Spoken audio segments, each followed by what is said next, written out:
சிவகங்கை மாவட்டத்தில் மேற்கொள்ளப்பட்டு வரும் அகழாய்வு பணியின் போது செங்கல் கட்டுமானம் தென்பட்டுள்ளதால் கீழடி மிகப்பெரிய நகரமாக இருந்திருக்கக்கூடும் என ஆய்வாளர்கள் தெரிவித்துள்ளனர். மத்திய மாநில அரசுகள் சார்பில் கீழடியில் ஏற்கனவே 10வது கட்ட அகழாய்வு பணிகள் நடந்து முடிந்துள்ளன.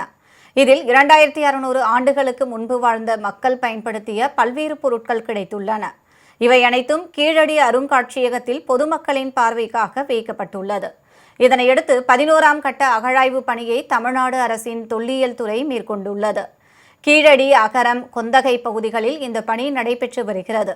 இந்நிலையில் கஜேந்திரன் என்பவரது நிலத்தில் தோண்டப்பட்ட குழிகளில் செங்கல் கட்டுமானம், சாயக்கிண்ணம், சரிந்த கூரை ஓடுகள் போன்றவை கண்டறியப்பட்டுள்ளன. 2 மீட்டர் ஆழத்தில் 8 அடுக்குகள் கொண்ட செங்கல் கட்டுமானத்தின் தொடர்ச்சி கண்டறியப்பட்டதால் தொல்லியல் ஆய்வாளர்கள் மகிழ்ச்சியடைந்துள்ளனர். தொடர்ச்சியாக அதிக அளவில் செங்கல் கட்டுமானங்கள் வெளிப்படுவதால் கீழடி ஒரு பெரிய நகரமாக இருந்திருக்கலாம் என்றும், பண்டைய காலத்தில் சாய தொழிற்சாலை இந்த பகுதியில் செயல்பட்டிருக்கலாம் எனவும் ஆய்வாளர்கள் தெரிவித்துள்ளனர்.